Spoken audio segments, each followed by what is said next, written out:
boundaries are a requirement. We can't be generous and caring if we don't also manage our boundaries, because in that, if we don't manage our energetic boundaries and our sovereign consciousness, then anybody could, in essence, grab on, and their ego process would literally drain as much energy as they could get sometimes in order to feel safe in that moment and not truly be healed, not be facilitated, not be raised in consciousness. They would simply we would become part of their drama. We would become part of their ego process, playing itself out. And that doesn't really help. So being able to conscious discernment, sovereign conscious discernment, is the antidote to that, so that we don't go into resonance with egos.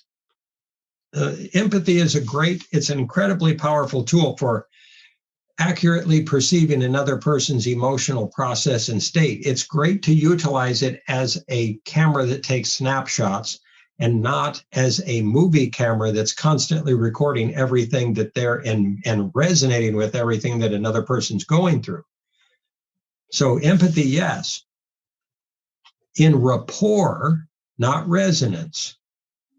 If you have two people, if you have a person that's depressed and miserable and hateful, and someone resonates with them, you've suddenly got two people that are depressed and hateful. Does the difference between being able to hold space for a depressed or miserable or hateful person doesn't mean resonating with them. It means empathetically taking snapshots, holding space of consciousness, offering facilitation and support, and not advocating and not judging, not condemning, not condoning, and not feeding the fire of their drama or their fear or their misery or their pain or their suffering or their depression, and simultaneously offering them constant alternatives to operating and living in those ways, as well as constantly offering them solutions.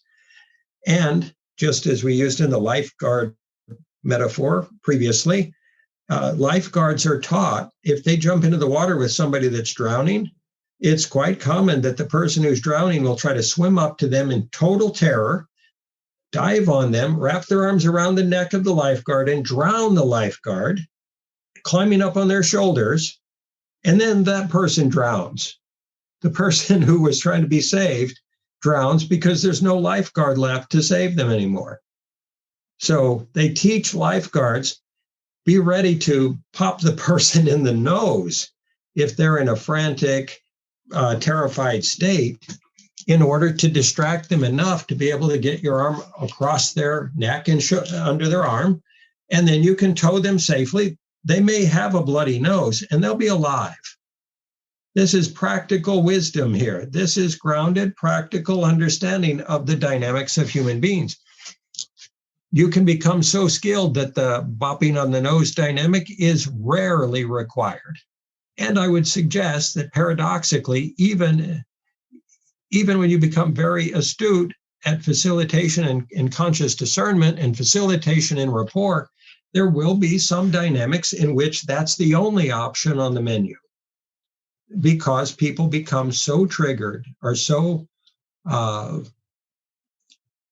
energetically in their feelings, whatever they are, that they can't see up from down. They can't see, yes, you're loved, they're loved, they're safe, people care about them, they're important, they're not going to be abandoned, they matter, they're recognized as a pure soul, that there's nothing that they could possibly do that could ever lead to them being either judged or punished or abandoned or discarded.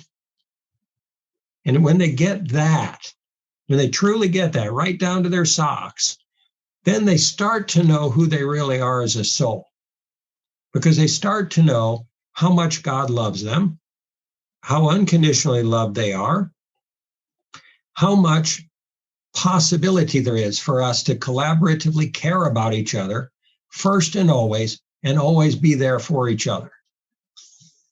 And when they do that, then conscious collaboration becomes possible, because we can drop the defensive mechanism. We can drop the safety and control strategies. We can drop the dynamics of projection of, oh, are they going to hurt me? Are they going to criticize me? Are they going to abandon me? Do they not care about me? Could I somehow fail in this process? All of that can just go away.